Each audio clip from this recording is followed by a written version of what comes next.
Shoulder పెయిన్స్కి కాస్త కంట్రోల్లో and మంచి డైట్ ఫాలో అవ్వాలి అంటే ఏం చెప్తారు? కొలాజన్ రిచ్ ఫుడ్స్ అండి, collagen rich foods. If you are non vegetarian there plenty of collagen rich foods.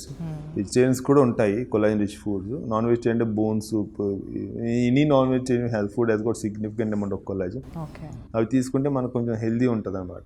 ఇప్పుడు వెజిటేరియన్స్ అని ఇంకా లీఫీ వెజిటబుల్స్ వాటిలో ఉంటుంది, నట్స్, బీన్స్, అవి తీసుకుని we can keep our tissue healthy. And the other way of doing it is along with diet, exercise, resistance training in a proper way. ఇవి చేస్తే we can keep our shoulders healthy. And ఎప్పుడు shoulder pain వచ్చినా first of all you need to see a doctor, get it diagnosed properly and then take it from there. Instead మన అంటే అప్పుడు ఫస్ట్లో వచ్చింది అనుకోండి, there is a very good chance that you may not require any procedure, any surgery. All you may need is probably some change of exercise, some change of posture, so that may do. కానీ అలాగా neglect చేసామనుకోండి, then will land up in surgery, high chances.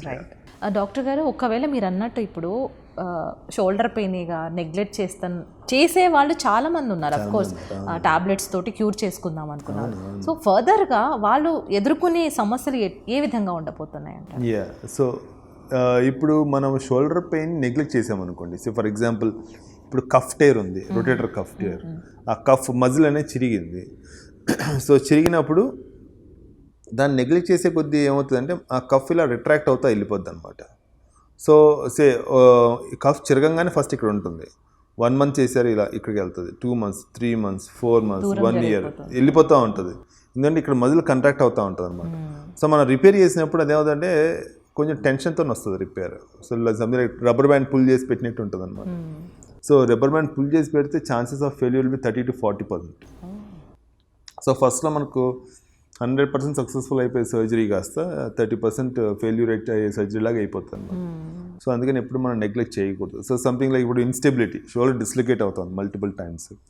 So వాళ్ళకేంటంటే ఇక్కడ labrum and ligaments అన్ని rip off అయిపోయినాయి. So వాళ్ళకి మళ్ళీ దాన్ని అటాచ్ చేయాలి. చేయకపోతే ఏమైతే మల్టిపుల్ టైమ్స్ డిస్లొకేట్ అవుతూ ఉంటారు. సో డిస్లొకేట్ అయిన ప్రతిసారి ఇక్కడ బోన్ చిప్ ఆఫ్ అయిపోతూ ఉంటుంది.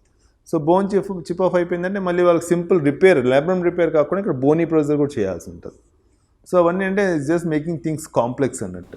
సో అందుకని ఎప్పుడు మనం నెగ్లెక్ట్ చేయకుండా ప్రాపర్గా ఎల్లీకి వచ్చేయడం బెటర్. అండ్ ఒక్కోసారి అంటే వెనక సిస్ట్ లైఫ్ ఫామ్ అవుతాయి అనమాట.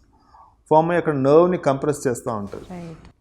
సో ఆ నర్వ్ని కంప్రెస్ చేస్తే ఇనిషియల్ స్టేజ్ అనుకోండి, ఆ సిస్ట్ని డీకంప్రెస్ చేస్తే మన నర్వ్ రికవర్ అయిపోతుంది.